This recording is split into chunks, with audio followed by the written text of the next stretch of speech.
So not too long ago, I took my very first train ride and I went from Los Angeles, California, all the way over to Florida.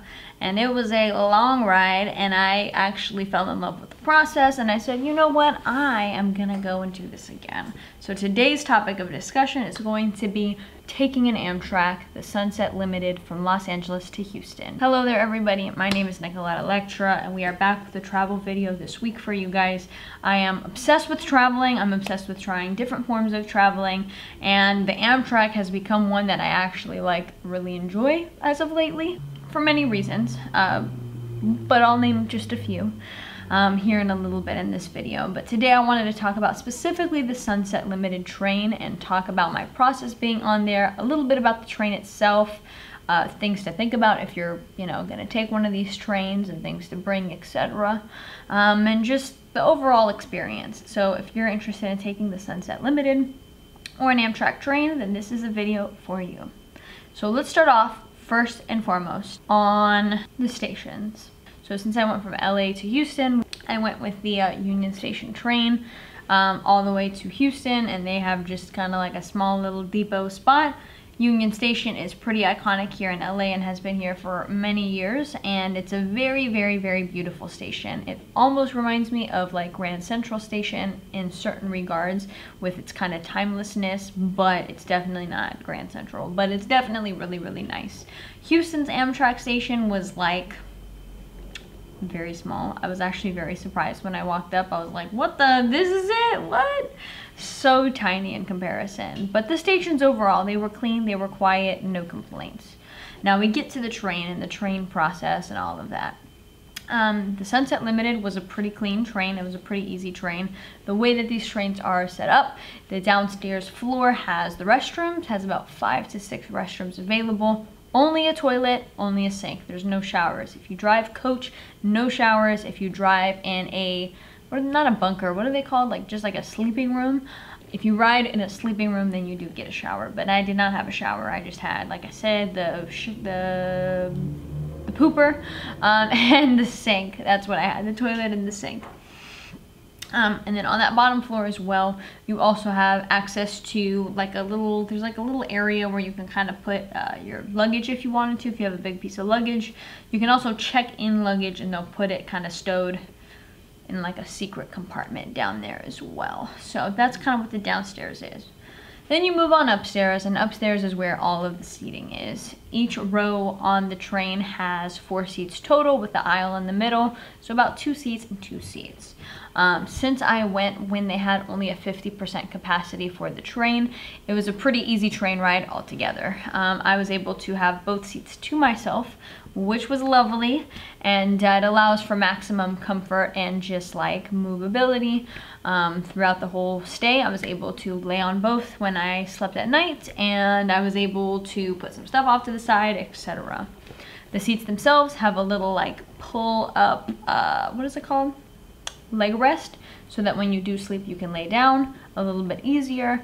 They also have like a little button to kind of recline your seat as well. If you get a seat that doesn't have like extra leg room and it's pretty general coach, then the seat in front of you is going to have like a little stowaway table that you can bring down, bring up, which is really great for computer work and things of that nature. If you do get a seat that has the extra leg room, then you won't have that, but you can put all of your bags kind of at your feet. So it's kind of like one of those like, win and win, win-lose sort of thing. But overall, even if you get regular coach, there is some space right above your seat for you to stow your luggage there as well. And then there's space on the floor kind of by your feet as well to stow your luggage. So that's kind of the main cabin. That's the main area. If you get a coach seat, then that's where you're going to sleep as well. So just be prepared to sleep there and to get comfortable. We'll talk about sleeping arrangements here in a little bit though. From there, you have the eating cart, and then you go into, sometimes it's 1 cart over, sometimes it's a few carts over, kind of depends on your train. But the eating cart is beautiful. There is like a panoramic view with the windows that kind of curve all the way around. You can sit in a chair or you can sit in the tables and kind of just sit there. You can eat, relax, do computer work, look out the window. The views overall are really, really beautiful. I enjoy it, For this particular trip, since I took the Sunset Limited, I've taken this road trip like many times at this point. So the scenicness of the views weren't as like, whoa to me. But it's definitely nice. You get to see a variety of different things. You get to go through Arizona, New Mexico, and Texas. Texas, you get to see lush green as well as kind of like that dry, rocky vibes. When you're in New Mexico, you see the dry vibes. When you're in Arizona, you see kind of like the cactus vibes. So it's a pretty nice little trip to go through. The one thing that I thought was very surprising that I was like, oh, whoa. I won't say it's cool, but it was one of those things that I just never thought I would see, I guess, in person. But when you do take the Sunset Limited, it gets you right up to the border of Mexico. So there were periods where we were like right next to the wall, which was a little bit weird to see. So that's one of those things that you'll see on this trip as well, if that's something that oddly interests you. So yeah. Those are the kind of views that you'll see. And in the eating cart, it's perfect because you get to get that panoramic view and you get to see a little bit of all of it throughout the entire day, night, etc. Well, let's talk about the food. In the eating cart, obviously, if you're gonna have a longer trip, you gotta eat, right? They do have like a little cafe that's located in the eating cart on the bottom floor. You take the steps downstairs and you're there and you have a few different options. When it comes to food, it kind of depends on who you are, how you eat, all of that type of stuff. Personally, I'm vegetarian and all my options were like mac and cheese and like cheese pizzas. Not my forte, not my complete and total forte. So for me, it was a little bit hard to eat, especially considering that I didn't want to eat cheese. They didn't really have like mixed nuts too much. They had chips, they had donuts, they have a lot of like bready foods. Everything is microwaved. Obviously there's not anybody cooking down there like chefing it up for you. So everything is microwavable foods and goods. If you get the sleeping cart, I'm pretty sure that you get access to like your custom meals and stuff. But if you're in just like coach, you don't. So that leads me into what are some things you should consider bringing when you go on this train trip that you are planning. What should you bring? Number one, if you are gonna be on a train and you gotta sleep on it, it is cold. It gets so cold at night, okay? It gets really cold. Bring a blanket. It's important because I know I didn't bring it on my first trip and I was like the whole time. Bring a pillow because you don't know if you're gonna have both seats or just one seat, and so you're gonna need a pillow. Both times I didn't bring a pillow and my neck was like this the whole time and I was like, why did I do this to myself again? So bring a pillow.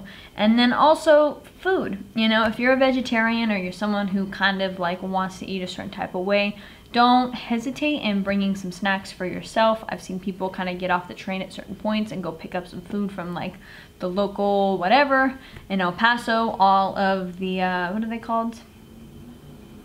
Basically the train masters. I forgot what the word was. But all of them were raving about this this lady who was in El Paso selling burritos. So you do have times throughout this day to take a break and to get some food out in the real world that isn't just the cafe.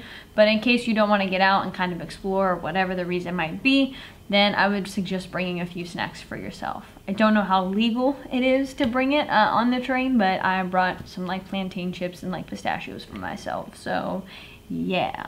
And then the last thing that I would suggest bringing if you do take the train is something comfortable / something to help you work out during those stops.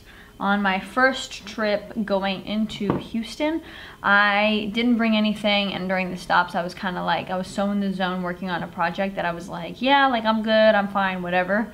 And as soon as I got to Houston, 36 hours later, I like couldn't walk. Like, I don't know how to describe it. Maybe it was just me, maybe others are okay.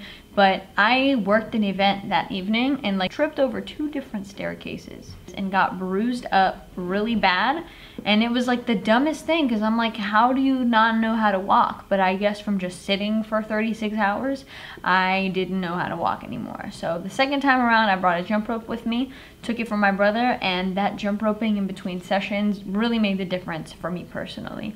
I was able to walk when I came back and I was fine. So if you're someone who kind of wants to work out in between, maybe think about bringing a jump rope or at least a pair of comfortable clothes to kind of get your body moving on those breaks. You know what I'm saying? Other than that, the entire process of taking the Sunset Limited was honestly a pretty good one. It was pretty chill, no real complaints about it. I personally have kind of come to enjoy taking the trains due to the fact that it kind of forces you to take life a little bit slower. I feel like we live in a world and an age where you gotta get here quick, you gotta get there, go here, go do this, go do that. And this kind of forces you to like slow down for a day, read a book, like write a paper, do some essays, like do this, do that. It kind of gives you a time to just kind of be with yourself, and I really enjoyed that process of just kind of chilling and taking the train and doing that whole shebang. Everybody's different, but for me, I enjoyed it for that reason.